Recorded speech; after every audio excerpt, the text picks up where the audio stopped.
In this video, we'll talk about the different types of machine learning techniques, that is supervised learning, unsupervised learning, and reinforcement learning. So here, we'll first discuss how the machine learning works and also the different types of machine learning which are associated with it. And we'll also see some real-time examples where these kind of machine learning techniques are used. So without any delay, let's get started with the video now. So in the previous video, we have already seen the concept of machine learning. So machine learning is a technique in which the machine learns from its past experiences and becomes smart enough to take the decisions without being programmed explicitly. That means it learns on its own and accordingly it makes the predictions. Now let's try to understand how the machine learning works with the help of a diagram. So initially we have the training data set. So this training data set can consist of any kind of data. It can be either raw data or structured data or unstructured data. Now this training data will be used to train this machine learning algorithm, and accordingly a model will be generated on the basis of this training data set. Now this model is going to work on the basis of the training data which we have fed in the machine learning algorithm. Now this is basically acting as a prototype which we are going to test whether it is generating the correct output or not. So for that, what we'll do is we'll insert the new data in this machine learning algorithm, and now we'll check whether the machine is predicting the correct output or not.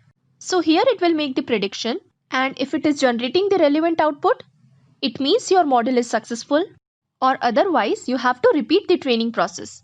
That means you have to feed more training data within the learning algorithm until and unless it is generating the expected output. So this entire mechanism can be termed as machine learning.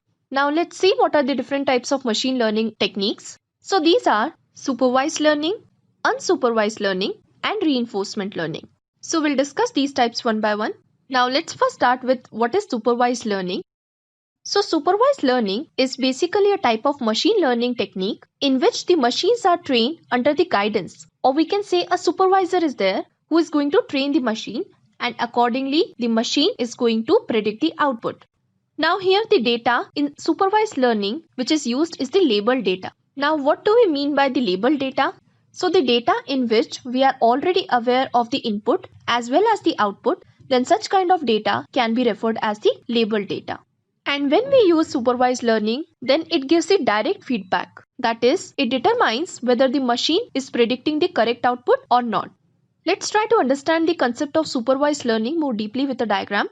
So here in the diagram, as you can see, initially we have the training data set, and this training data set is containing the input along with the output.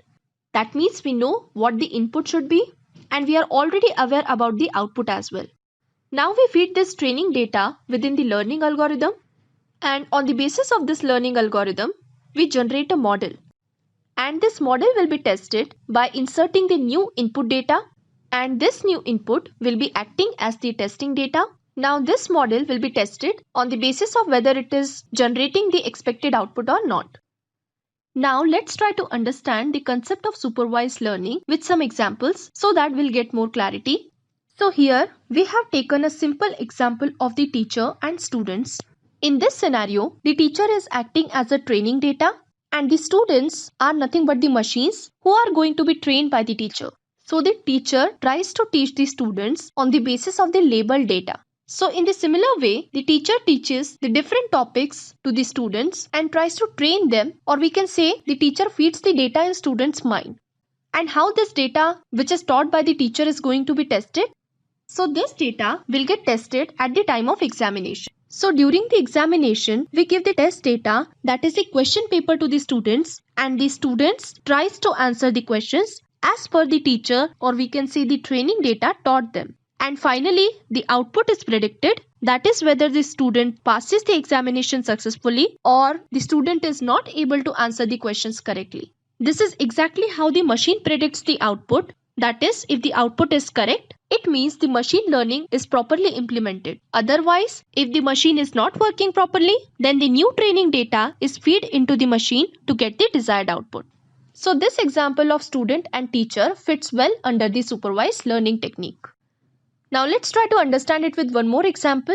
So previously we have seen one statement regarding supervised learning is that the data which we feed in the machine learning algorithm is the labeled one. That means we have the known data and known output with us. So here in this example, we have some images of cats and dogs. That is, we have the known data.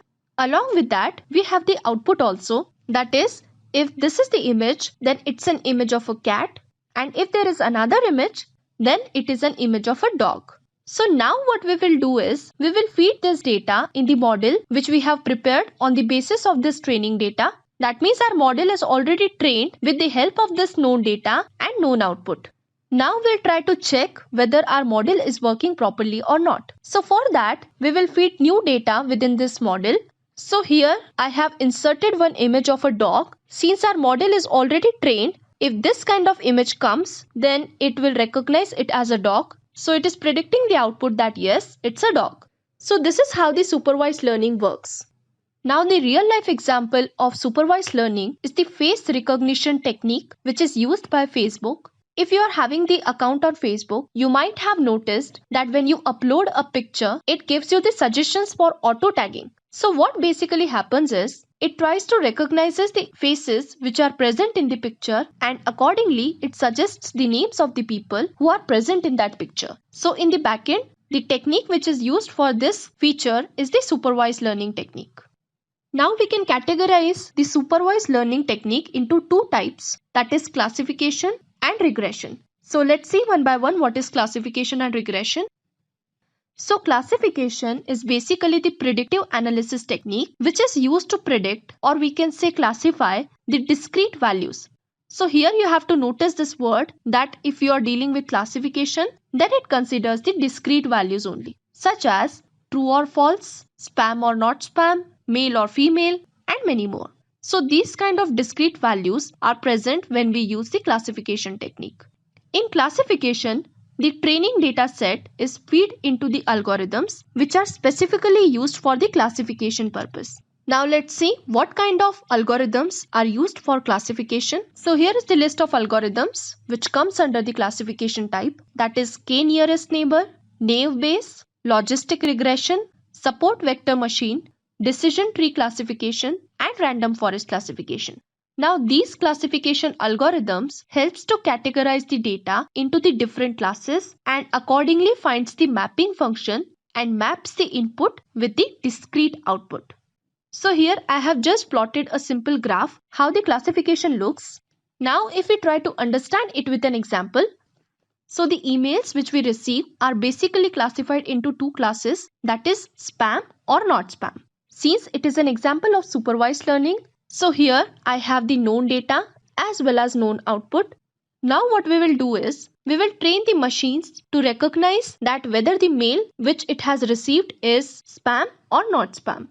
So on the basis of the different features such as headers or the source from where the mail has come, whether it is promotional or it is for the advertisement purpose, on the basis of all these features, we try to train the machine to identify the mail type. And now if we feed the new mails within the machine, or we can say the model, which is already trained to recognize the spam or not spam emails, it will be able to easily classify the mails into two categories. So this is nothing but the example of classification. Now coming to regression.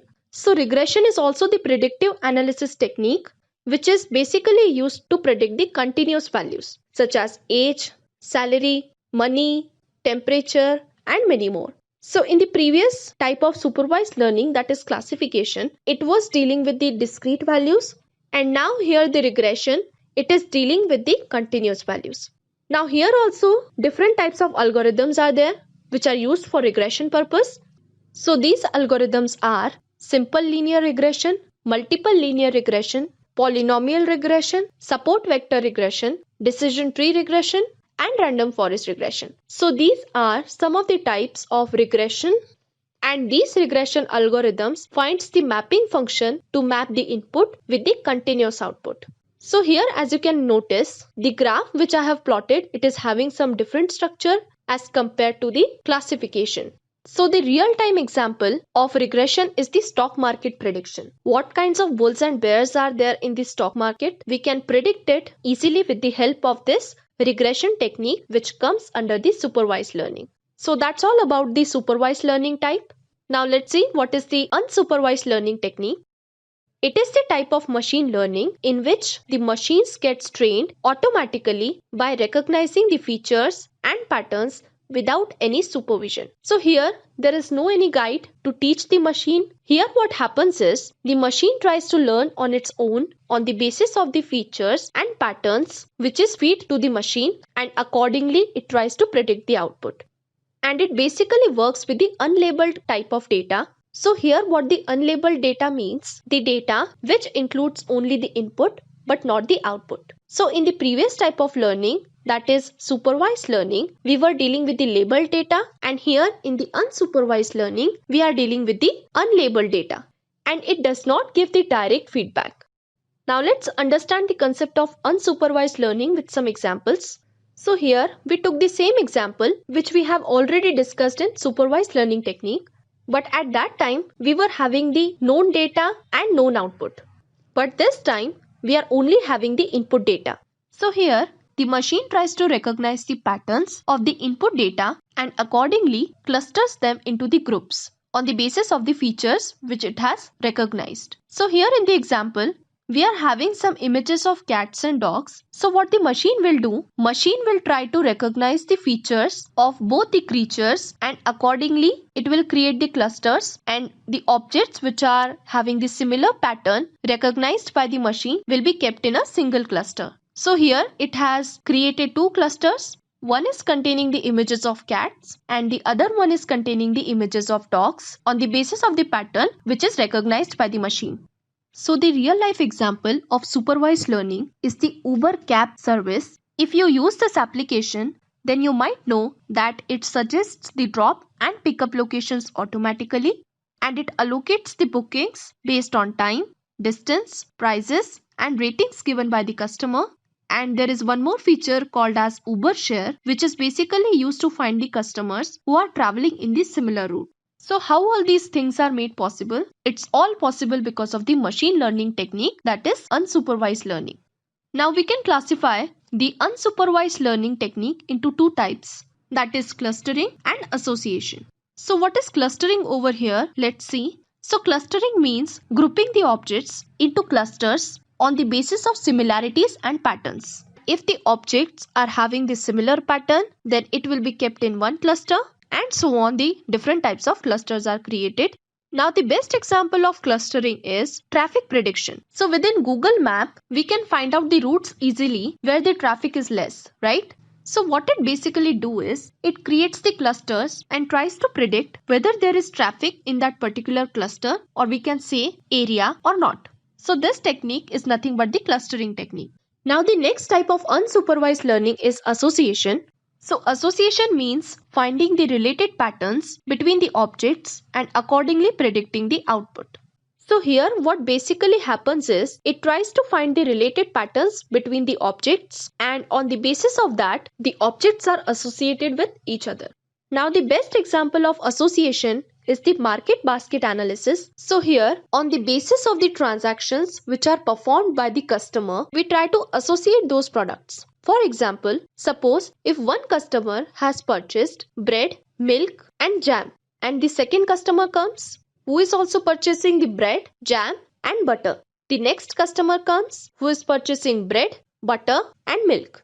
So here what happens is, on the basis of the transactions of customers, the association between the products are identified, and accordingly those products are kept in a single shelf, so that there might be a possibility that if a new customer is coming, so he will also purchase the same set of products which the previous customer transactions are showing. So this is totally based on the prediction. It basically depends on the transaction history of the customers, and this technique obviously improves the sales of the business. Now there are some unsupervised learning algorithms as well. These algorithms are K-means, a priori algorithm and C-means. So all these algorithms deals with the unlabeled data and tries to predict the relevant output. Now the next type of learning is the reinforcement learning. This is very different from the two types of learnings which we have discussed till now, that is supervised learning and unsupervised learning. Since in supervised learning we are having the known data and output as well, and in the unsupervised learning we are at least having the input data. But if we consider the reinforcement learning, so here we are not having any kind of prior information or data along with us. Here what happens is the machine has to totally train itself without any input data. So in reinforcement learning, there is an agent, and this agent interacts with the environment and performs the actions and discovers the errors or rewards. So the reinforcement learning basically works on the hit and trial concept. And this type of machine learning deals with penalty or reward. That is, if the machine gets the expected output, then it gives the reward, and if it fails to achieve the expected output, then it gives the penalty. Now let's discuss one of the example of reinforcement learning. So here I have taken an example of a Stone Age man. So this man is going to act as an agent in context of reinforcement learning, and he was living in an environment which was unknown to him. And in that case, he started learning new things on the basis of hit and trial concept. So the Stone Age man started learning from the mistakes, and accordingly he was trying to perform the actions. So if the discovery of the Stone Age man was successful, then we can say that he was getting the reward. And in case if it was not successful, then he was learning from the mistakes, and next time he was trying to avoid those mistakes. And this is exactly how the reinforcement learning works. So the concept of reinforcement learning is mostly used in games. So suppose if we are playing in one of the stage of game, then we make some moves in order to win that game. But if we lose that game because of those moves, then next time we try to avoid those moves so that we will not lose in the same stage again. So this is one of the example of reinforcement learning. Now there are some algorithms which are used to implement the reinforcement learning. These are Q-learning and SARSA. So now I hope you have got the understanding about the different types of machine learning techniques which we have discussed till now, that is supervised learning, unsupervised learning and reinforcement learning. So that's all for today. Thank you so much for watching the video. Please do subscribe to the channel and stay tuned for further videos as well. Thank you.